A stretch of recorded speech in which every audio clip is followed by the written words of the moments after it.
Shrouding the Heavens, Episode 79. Last time on World of Cultivation, Ye Fan discovered an extra person on the team. He immediately questioned this, and the other members were surprised as well. Suddenly, a shadow shot up into the sky and vanished into the thick fog. Everyone was terrified. One person mentioned seeing the shadow, claiming it wasn't human and was covered in fur. They soon found a member of their team, dead, their skull cracked open and brains eaten by the monster. Witnessing this horrifying scene, Ye Fan knew they couldn't stay any longer. He understood that the place held many more dangers, and leaving quickly was their only option. The thought of more strange and deadly events, possibly even his own demise, filled him with urgency. This situation left Ye Fan feeling helpless, a feeling he hadn't experienced in a long time. He realized the Taichu Mine was indeed as dangerous as its reputation suggested. The thickening fog around them only amplified their worries, signaling that the underground rocks were closing off the area. They had to escape before it was too late. Ye Fan shared a plan with the group. He had been studying a book that contained not only techniques for identifying a source, but also methods for manipulating it. He requested a large number of source stones from the group and pulled out 108 large flags. His strategy was to use an offensive approach as a defense mechanism, aiming to lock down the source. Without a word, Old Dao handed him over a dozen bags filled with 50 caddies of source stones each, his reward from earlier. The others followed suit, contributing their own source stones until they had gathered over 600 caddies. Ye Fan added another 500 caddies from his own supply. Despite his efforts, Ye Fan admitted he hadn't fully deciphered the source scripture, leaving him only 20% confident in their plan. It took him an hour to carve inscriptions into all 108 flags. As he worked, the surrounding fog began to recede, granting them a clearer view of their surroundings. Before they could celebrate, the monstrous creature that had killed their companion reappeared, destroying 2 of the large flags in the process. This confirmed Ye Fan's suspicions. This creature was the guardian of the source. He deduced that something important must be sealed within the area, explaining the presence of such a powerful guardian. However, according to the source scripture, this was merely the lowest level of guardian. The thought left Ye Fan with a nagging doubt. Had they truly entered the heart of the Taichu Mine? Ye Fan found himself facing a difficult choice. Remaining passive meant risking being trapped by the source, while taking action would make them vulnerable to attacks from the monsters. Determined, he chose to take a gamble. He decided to use the flags to temporarily clear the fog, creating a window for the group to escape alongside him. For 30 minutes, Ye Fan meticulously placed each flag in a specific location. Suddenly, a massive star chart, embedded with over 1,000 caddies of source stones, materialized before their eyes.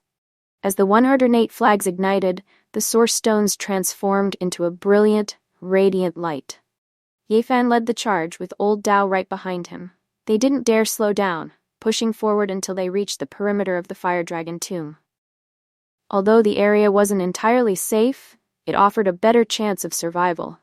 Only when they were certain no creatures pursued them did they finally allow themselves to breathe a sigh of relief. Ye Fan made a silent vow to return to that location and excavate the source once he had mastered the source scripture. As the group pressed onward, the unfamiliar path ignited a spark of curiosity and speculation. They couldn't shake off the feeling that they were still heading toward the heart of the Taichu Mine. Ye Fan and Old Dao shared the same uncertainty. Was this a deceptive illusion, or the irresistible beckoning of the Taichu Mine? With no other option available to them, they steeled themselves and ventured forth. Upon reaching higher ground, a sense of despair washed over them. 3 colossal figures, humanoid in shape but radiating an otherworldly presence, stood in the distance. They had been spotted. Ye Fan and Old Dao exchanged a horrified look, frozen in place. The distance was too great to discern the figures' true nature, leaving them with only one option: to run. To their surprise, the intimidating figures showed no interest in pursuing them. However, their previous encounter with the terrifying creature left them paralyzed with fear. Ye Fan, always quick to react, bolted without hesitation. Yet, the sense of danger lingered. After another hour of walking, an unsettling feeling crept upon them. Strange fluctuations emanated from the distance, carrying a wave of negative emotions. This confirmed their suspicions. They had arrived at the Taichu Mine. Throughout history, countless holy lords and emperors had ventured into the eastern wasteland's Taichu Mine, never to return. A chilling realization dawned upon them. The three imposing figures they had encountered earlier were likely herding them towards the mine. Bathed in the ethereal glow of the moon, an eerie silence hung in the air. They were trapped. With hearts pounding in their chests, Ye Fan and Old Dao watched as their two companions trembled uncontrollably, barely able to stand. They were now only a few dozen miles from the mine. At Old Dao's suggestion, they decided to flee once more. They sprinted for what felt like 50 miles before collapsing in exhaustion. As they caught their breath, they were met with a terrifying sight. The mine remained mere miles away. Panic seized Li Desheng and Chen Huayuan. How was this possible? They had run so far, yet the distance hadn't changed. Despite running in the opposite direction, it felt as if they were merely circling the mine. The weight of their hopeless situation bore down on them, their fears amplified by the countless tales of holy lords and emperors who had perished within the mine. Amidst the growing panic, Ye Fan had a breakthrough. The situation mirrored descriptions from the latter half of the source scripture, particularly the section on transporting source within the Taichu Mine. He realized the abundance of source energy in the area was distorting their perception, creating an illusion of a never-ending loop. He warned that such illusions could evolve into deadly traps, sealing their fate. A heavy silence fell over Ye Fan as he considered their predicament. He concluded that the source energy in this location must be safeguarding something extraordinary, something far too powerful to allow them to escape. The Taichu Mine was shrouded in mystery, its secrets beyond even Master Yuan's comprehension. Ye Fan himself was only beginning to grasp the true depths of its power and the legends surrounding it. With escape seemingly impossible, their only choice was to press onward. Ye Fan clung to the hope that by deciphering the patterns within this distorted reality, he might find a way out. This time, they would move towards the very heart of the Taichu Mine. Chen Huayuan reacted with outrage at Ye Fan's suggestion. He vehemently opposed walking willingly into the clutches of the Taichu Mine. He argued that even the holy lords only dared to take such risks in their final years, when their lifespans neared their end. Although Li Desheng and Chen Huayuan found Ye Fan's plan ludicrous, they were too afraid to stay behind. Their hopes now rested entirely on Ye Fan's gamble. After 5 miles, they were astonished to find themselves 20 miles deeper into the mine. The chaotic nature of space within the mine astonished even Ye Fan. They decided to retrace their steps, but quickly realized that escaping the mine's grasp was far more challenging than entering it.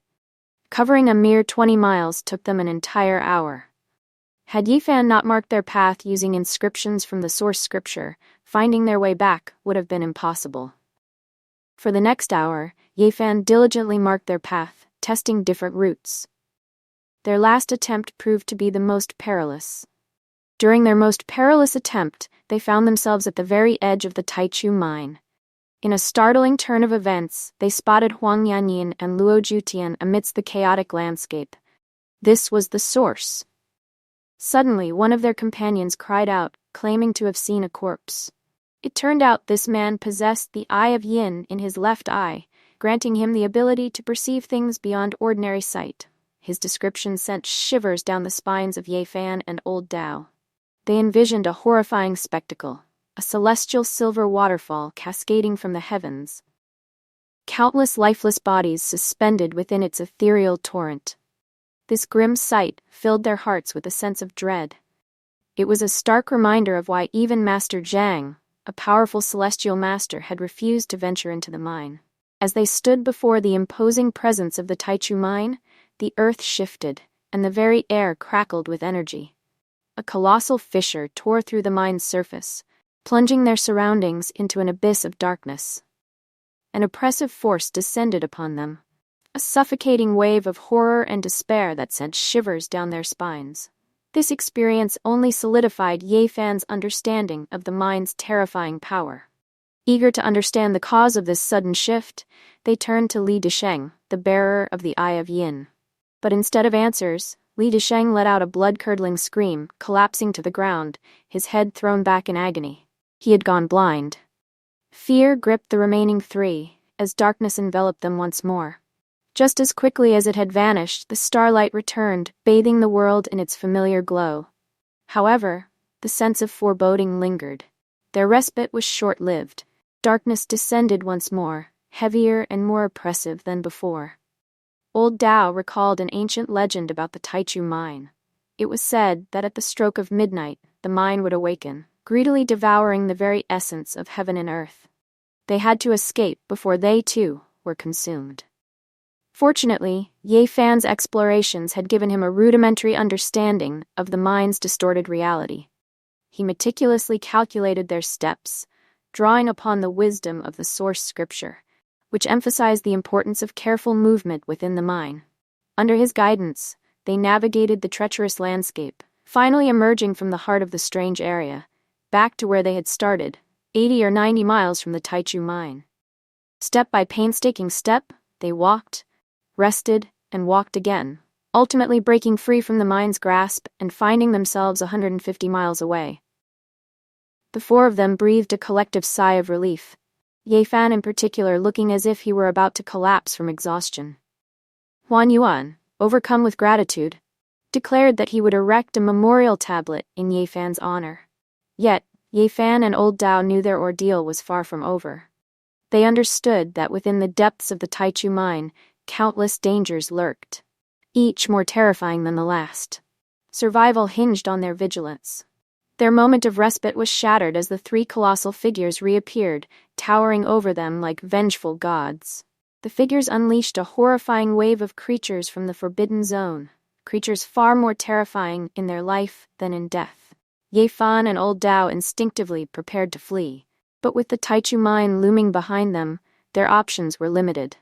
They had no desire to face whatever horrors awaited within its depths. The giants had spared them thus far, seemingly content with herding them towards the mine, but in a completely unexpected turn of events, the three figures hesitated, as if struck by a sudden wave of fear. They turned and fled with astonishing speed. The sight of these godlike beings fleeing in terror left the group dumbfounded. Were their eyes deceiving them? Were gods truly running away? It was then that Ye Fan and Old Dao realized something incredible. These three colossal beings might be human. With newfound hope, they charged after the fleeing giants, their eyes fixed on the distant, blurry figures. As they chased the figures, Ye Fan felt a flicker of recognition, a nagging sense of familiarity. Suddenly it dawned on him, the realization striking like a bolt of lightning. He was almost certain the three figures were none other than Yao Guang, the Holy Sun, Yao Shi, the Holy Maiden of Yaoqi, and another companion. He knew the three disciples had ventured to the edge of the Taichu Mine to transport stones, but he hadn't imagined they would also fall victim to its strange power. This realization infuriated Ye Fan and the others. The three disciples had nearly led them to their deaths within the mine. Now it was their turn to feel a flicker of fear.